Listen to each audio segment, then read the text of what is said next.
Hello, Athlete Mindset community. This is Lisa Bonta Sumii, the host of Athlete Mindset.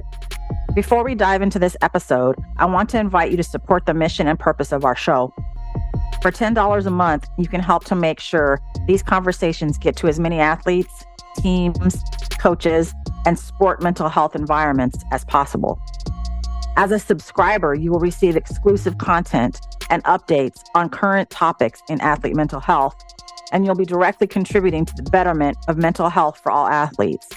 Join the cause. Subscribe at sportse.io/athlete and make a difference today. Again, that's sportse.io/athlete. With your support and amplification, we can ensure more voices are heard and more individuals and communities are positively impacted.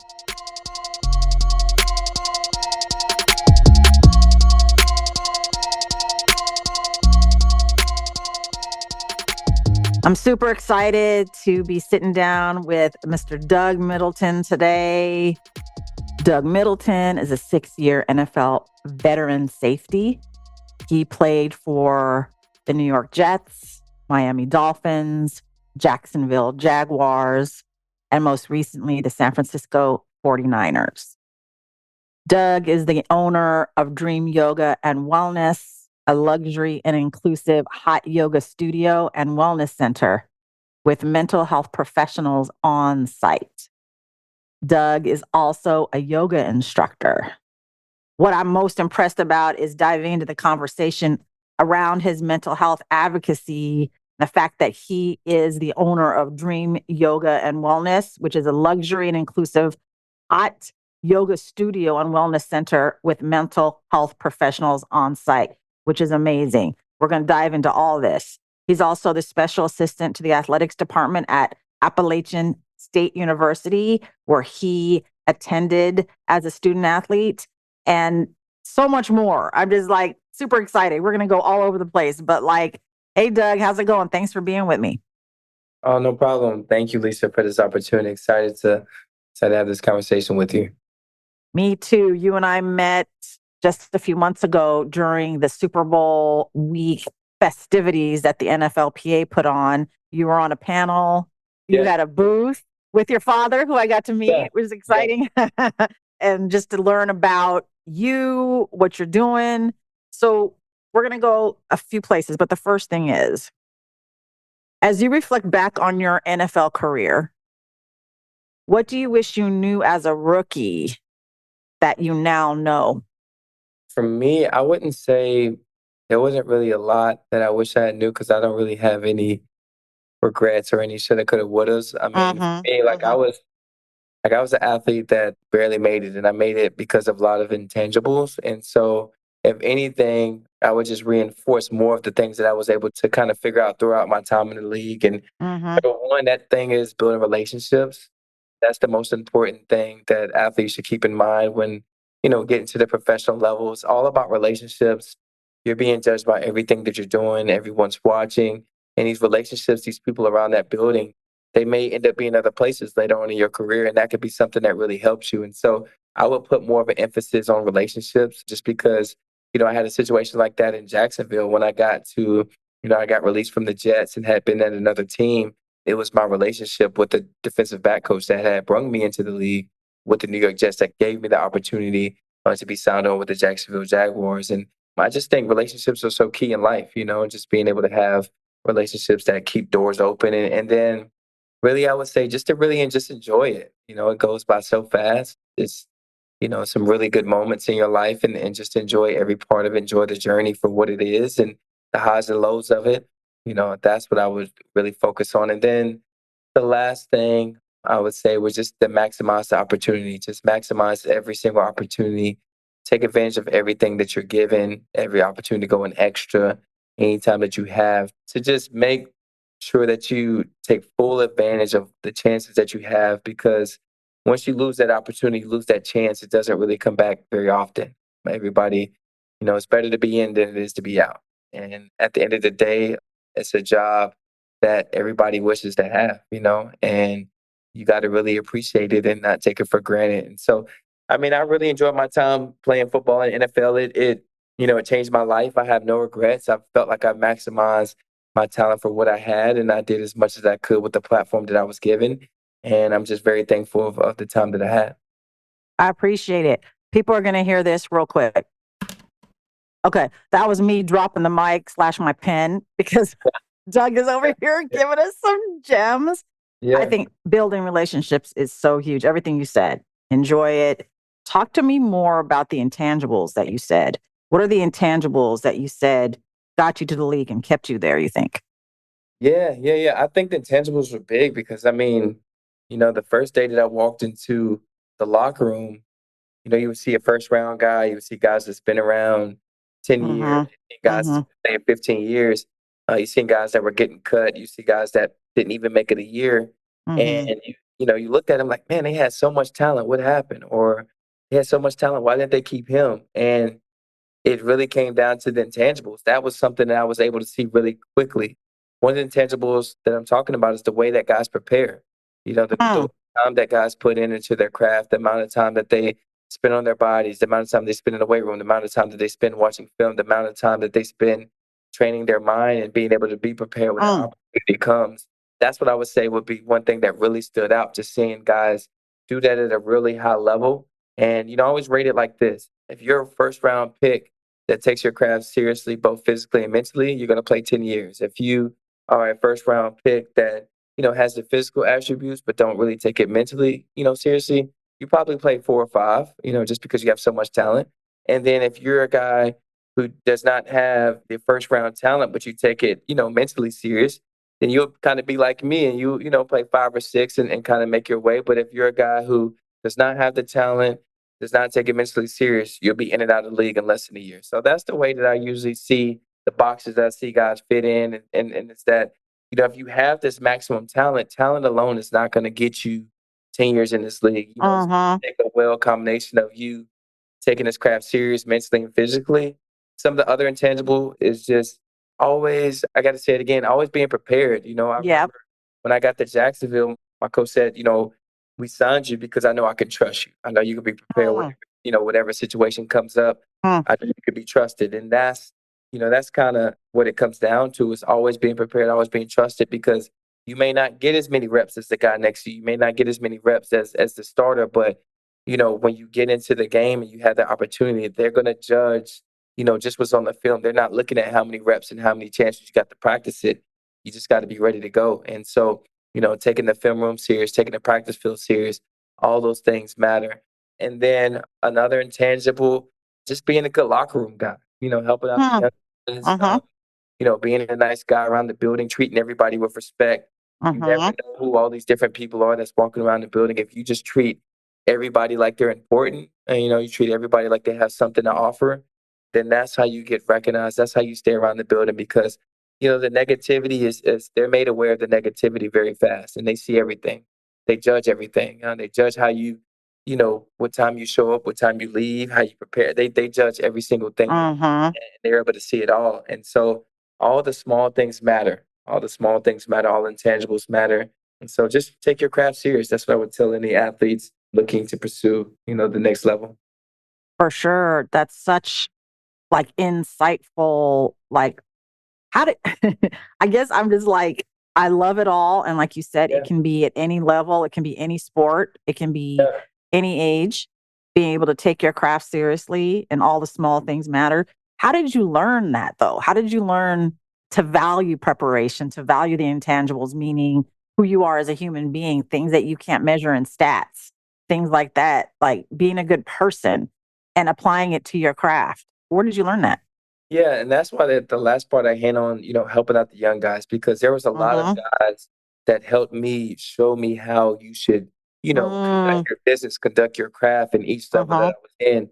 Mhm. Whether that was high school, there was a high school teammate that picked me up. There was college athletes. As soon as I got to college, that showed me the right way to do things. Mm. Professional athletes, once I got to the Jets and other teams, that showed me the right way to go about business. And so just being able to find a good mentor on each team at each level that can, make sure, you return the favor as an older guy. Yep. If you have the talent and, you've been playing in the league a while, being able to give advice and show the young guy how to do it. Because at the end of the day, there's enough jobs for everybody. There's enough jobs, enough opportunities for everybody. It's not going to come down to, oh, I gave this guy too much wisdom. Now he took my job. That's not really what it comes down to. Because if you do everything that you can in your power and that person does everything that they can, then there'll be plenty enough opportunities for everybody. And so I think I was just able to find good mentors, that took me under their wing. I could just think about in the professional leagues, Marcus Gilchrist, Darrell Reeves, guys like that showed me how to conduct business, how to take my craft serious,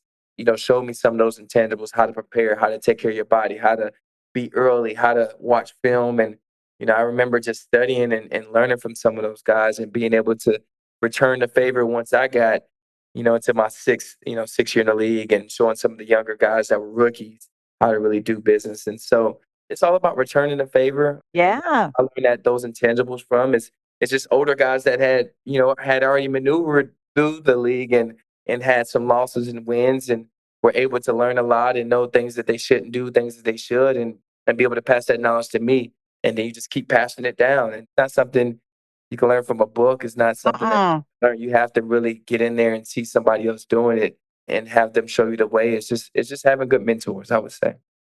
No, that's amazing. And that applies to any job, any Oh yeah. craft, Oh yeah. right? Yeah. And so, like you said, you can't really read that. It's just what you see and what's modeled for you and what's Yeah. shown of you because they've been there before. Yeah. So I think that's super powerful, Doug, for sure. Yeah, yeah. You gotta have a good example. Gotta have a For good. sure. For sure.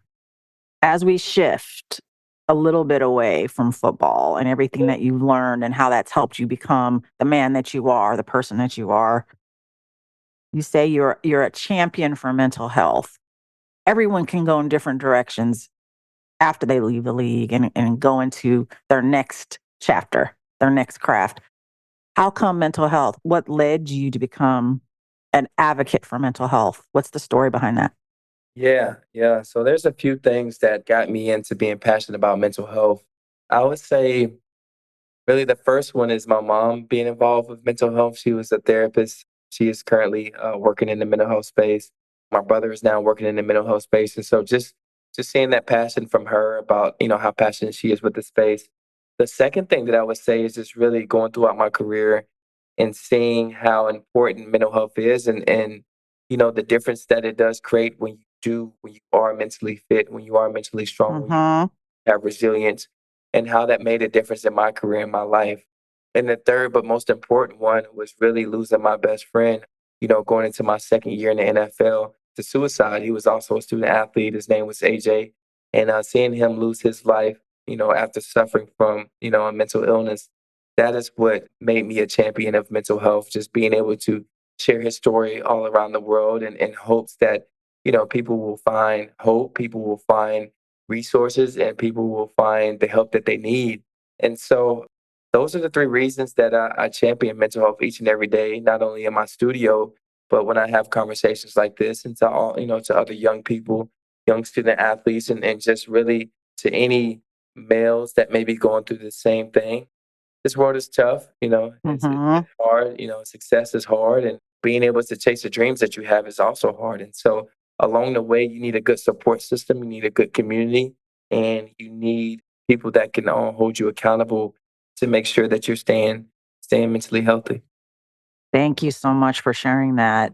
It's super powerful. I mean, it's almost like you grew up with the value. You grew up with the importance of mental health and having someone so close to you die by suicide is going to change a life, Yeah, change your life, change anyone who's close to him. yeah, And that, one of the main pillars of mental health and to be mentally fit and healthy is to have a good support system and a community. And you're building that not just for yourself, but for the people around you. yeah. The way I see it is, my mom was so passionate in the space. She's done so much work in the space. Mhm. But Mhm. even that wasn't enough, to save my friend's life. And so I always say it takes more than one, it takes a village. It takes a village of Mhm. resources, a village of support. And, while I did lose my best friend, I think we've been able to, save a lot of other people's lives. We've been able to save a lot of other student athletes, a lot of other people that are struggling that's been able to hear his story and have some connection to it. I think that the more and more that we have conversations like these, and the more and more that it comes from people that have achieved things in life, but have also struggled along the way. It just really brings a familiarity to people to what they may be going through right now in this present moment. And so that's why I enjoy conversations like these. That's the hope that I'm looking to give when I spread a story. And, just hopefully that somebody hears a conversation like this and maybe, trying to decide between living and dying and this is something that can help them. So yes, these conversations are really, real to me for sure. Absolutely. And I can feel that and I see that. And I think that this is bigger than ourselves. The thing about mental health is that it's invisible. We don't know where people are living on that continuum, and we don't know what people are going through behind Yeah, the scenes, right? for, And for we got to sure. pay attention to that. And someone's going to listen to this, it's going to save their life or someone close to their lives. And that's the importance of it. So I can't appreciate you enough for being so honest and open and generous with your time. For It's sure, for it's sure. really amazing because you are doing it day in and day out, also with your nonprofit, Dream the Impossible. Tell Yeah. me about that. Yeah, yeah. This nonprofit was started in 2017. We started it after AJ's death, and really what it came down to is we wanted to be able to help more student athletes that were similar to AJ, African American male student athletes. I feel like you have to really understand.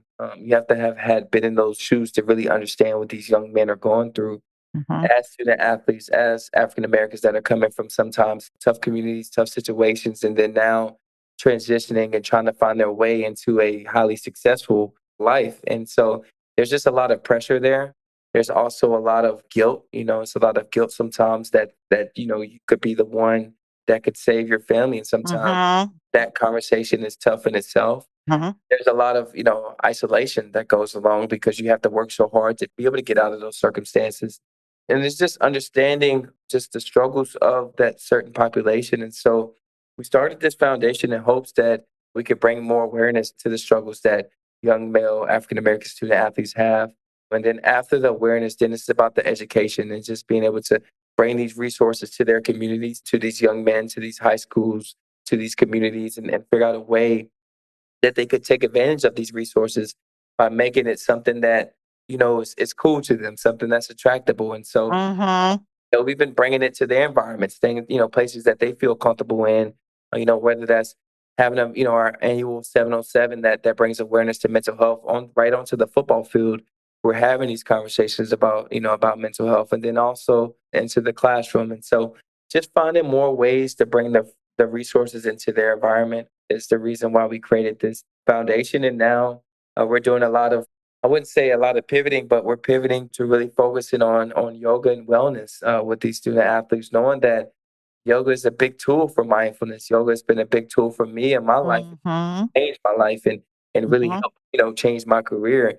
And I mhm, just want to pass down that same thing to these young athletes as well.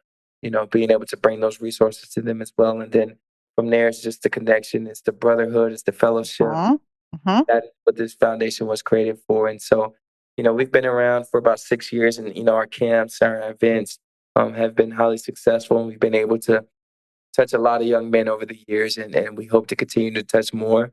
Even some of our guys that were in some of our first programs are now, transitioning into the NFL, and that's what's pretty cool about this whole thing. So, just seeing it come full circle is what it's about.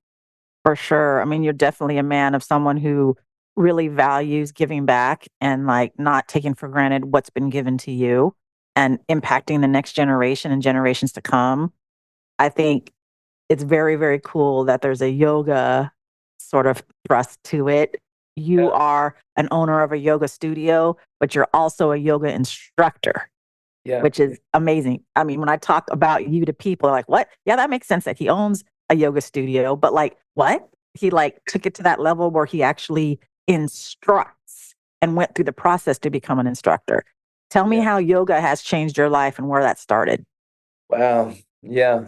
I love yoga so much, man. Oh, he's I over here found, smiling, y'all. You can't yeah, see I it, love but it so he's much. just smiling. This is kind of my life. Aw, I found yoga my third year in college. I had a strength coach. I give him so okay. much credit to him this day, but his Mm. name was Coach Mike. He was from the University of South Carolina, and he had just got the job as the head strength coach at App State.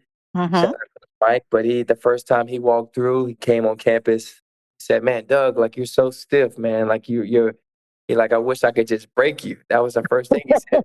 Like I wish I could just snap you because you're just so Mm, stiff. He's mm, like, "You're explosive, but like you're gonna get injured a lot if you don't really find a way to stretch." And so he was mm, like, "Man, I need you to go to the yoga class." And so I signed up for yoga. I took it as a class, and I was doing it every single week. And my junior year ended up being the best season of my career in college. mm, And I credit that a lot, of course, other things, but yoga was a big part of that. And then from there, I kept doing it. He would bring in a yoga teacher, every week during the summer for us, for the team. That was a big thing that he did. And then going into my rookie year, I had this yoga teacher that would come during camp. And, this taught me more about yoga for athletes because it was different than the yoga that I had in college. mm, In the middle of camp, and I would say, I'm just so tired and beat down. She would just say, okay, let's just lay down. Let's just start here. And, we would just lay down and we'd spend some time just visualizing some stuff. She would do a couple stretches with my feet, and then that would be it. And I would be like, wow, that's it. And she's like, yeah, that's all you need right now. And I was like, mm, I was exposed to the mm, yoga to mean different things. It doesn't have to be all this movement. It can just be sometimes sitting with our thoughts, our body, our minds. mm, Then, towards the off season, then we would crank it up and move a lot more. And, it's just based on based on, our current needs for the circumstance that we were in at the time. And so throughout my career, after losing my friend, it brought me back to yoga again for the mental benefits, not really the physical benefits. mhm, And felt like I was able to get more connected with my mind and body during that time. And then towards the end of my career, bouncing around from team to team, I was able to find a yoga studio because that helped me find community in these new mhm, environments that I was in, new towns, new cities, and just going, searching for people that I could connect with, even though I didn't really know many people. And so that's kind of what got me into yoga. And then from there, I did my teacher training in 2022, and I took that, and now that experience was really big, not only for my self development, less about teaching, but more about self development, learning more about, myself and self awareness, and learning about the things that I do well and then a lot of my weaknesses. And so, mm. I fell in love with that part of the journey. And then, wanting to open up a studio just to be able to bring more mental health resources to the community. And I just knew what yoga did for my life. And now we've been open for about 8 months, and we do have mental health resources on site. And me and you've been talking more about that. But our yoga is great. We have tons of athletes that come through our doors. I think I've taught at least 3 or 4 NFL athletes over the last couple of days. So Mm, mhm. yoga is really big for us, and the athletes receive it very well. And everybody who's not an athlete connects very well with it as well, and they love to see other athletes in the class. And so I consider everybody an athlete. Everybody, Right, their body, if they do right. anything physically, mentally, they're an athlete. And Yep. so we have a bunch of athletes in our community here, and Mhm. and it's been a lot of fun to share this yoga experience with them. And thank you for sharing, your story with it and how you've grown to love it and value it, and it's now your life. It's your new craft, and being able to It share it is. with others, right? It is my new craft. Yep, yep. And I mean, I might be uneducated, but I don't think I am, in that a yoga studio with in-house therapists is trailblazing some stuff. Like, it just shows the value that you have in linking mental and physical wellness together and having people have the opportunity to get that all in one place. And I think that's fantastic. Yeah, yeah, it's been good. It's been a pleasant surprise to see the way people receive these resources. Mhm. Really sure how it's going to work, how people will receive it, but I think that's been the most exciting part is how people receive the resources, and that's been the most fulfilling part. For sure, because 'cause you're normalizing it that it can all live and exist together in one Yeah, place. yeah. If you see a professional athlete do it, you see how serious they take their craft of yoga. Why wouldn't you want to take it serious? And that's what it comes down to. The yoga, and mental health. These are things that us in the locker room, we use all the time. We used all the time when I was in the NFL. And so if that worked for us, then why wouldn't that work for somebody who's not a professional athlete? And so That's that's right. kind of where I'm going at it with it. That's right, that's right. I know that you are a new dad. Yeah, yeah, yeah. Baby girl is, like, barely a month old, if that? No, yeah, she's 3 weeks today. 3 weeks today. Yeah, So yeah, it's cute. a lot of fun. Oh She my kept me up God. all night. She kept me up all night last night, so it's all fun. It's all But good. looking all nice and bright and awake. But I was teasing you the other Yeah. day about, like, how is losing sleep? You're like, nah, it's just like training camp. There's nothing. Well, it was like training camp until last night. She wouldn't stop crying. Okay. And I told my yoga class that today. I said, that's just like the journey of life, the ups and downs of it. Like, cause I was like, yeah, it's not that bad until last night. And it was like, Oh good. gosh. Like, yeah, Right. she's stuffy. She has allergies just like everybody else right Hmm. now. Hmm. She couldn't breathe through her nose and she was getting frustrated. So she just kept crying. I was frustrated for her. Like I was trying I out her know. nose, but I'm stuffy as well. Right. We are. And poor baby girl doesn't have the resources that we have as adults to deal with that. And training camp don't include your own baby girl crying. That's something. As Yeah, a parent, it is something. It is it's something. just like, I want to help, and I know why she's doing them. I oh, get it. I get it. I know. I know. What do you want to teach her as she grows older about yoga, about mental health? What do you want to make sure that she grows up valuing and like having her own story and her own support around it? Wow.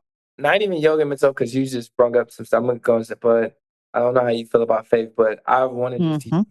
God. I think that's what Mm-hmm. she's been here for 3 weeks, and I Mm-hmm. booked her every night. And last night I was just reading like Genesis 1, 2 Mm-hmm. to her, and just seeing her look up and look up at me and look up. That was some special moments. That's the first thing I want to teach her, just because God has been a huge champion in my life, my faith. And so that's one thing I'll say. And then about yoga and mental health, just want to teach her perspective.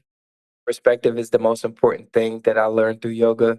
One day you can come in doing every single pose, you can be the most flexible, and the next day you can come in not even be able to touch your toes. And that's just how life is the ups and downs, and being able to see it with the right perspective. Like someday, this day may not be a day that I'm feeling good, but being able to see the positive in that and seeing the fact that I'm still here, I'm alive, Mm-hmm. a lot to be grateful for. So I just want to teach her how to look at life with the right perspective in a positive manner, no matter what the circumstance or the outcome may be.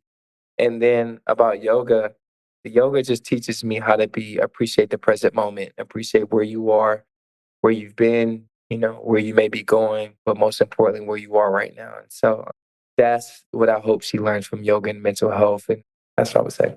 Oh, I know she will because you're her dad and you'll make sure of it. Yeah. But it's Try my been best.